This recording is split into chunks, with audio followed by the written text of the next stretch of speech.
ஒன்று ராஜாக்கள் 17 கர்த்தர் எலியாவின் சத்தத்தை கேட்டார். பிள்ளையினுடைய ஆத்துமா அவனுள் திரும்பி வந்தது, அவன் பிழைத்தான்.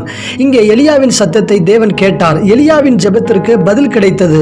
நீங்க இன்றைக்கு யோசிக்கிறீங்களா, என்னுடைய ஜெபத்திற்கு பதில் வரல என்று? எலியாவின் சத்தத்திற்கு தேவன் உடனே பதில் கொடுப்பதற்கு முக்கிய காரணம் என்னன்னா, 1 ராஜாக்கள் 17 1 முதல் 7 வரைக்கும் கர்த்தருடைய வார்த்தையை எலியா கேட்டார். நீ போய் ஒளிந்து கொள் என்றார். ஆண்டவருடைய வார்த்தையின்படி அப்படியே செய்தார்.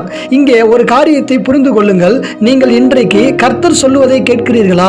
அப்பொழுதுதான் நீங்கள் சொல்லுவதை, அதாவது உங்கள் ஜெபத்தை ஆண்டவர் கேட்பார். தேவன் சொல்லுவதை இயேசு கிறிஸ்து அப்படியே கீழ்ப்படிந்து கேட்டதனாலதான் லாசருவை உயிரோடு எழுப்புவதற்கு முன்பாக இயேசு கிறிஸ்து தேவனிடம் சொன்னதை ஞாபகப்படுத்திக் கொள்ளுங்கள்.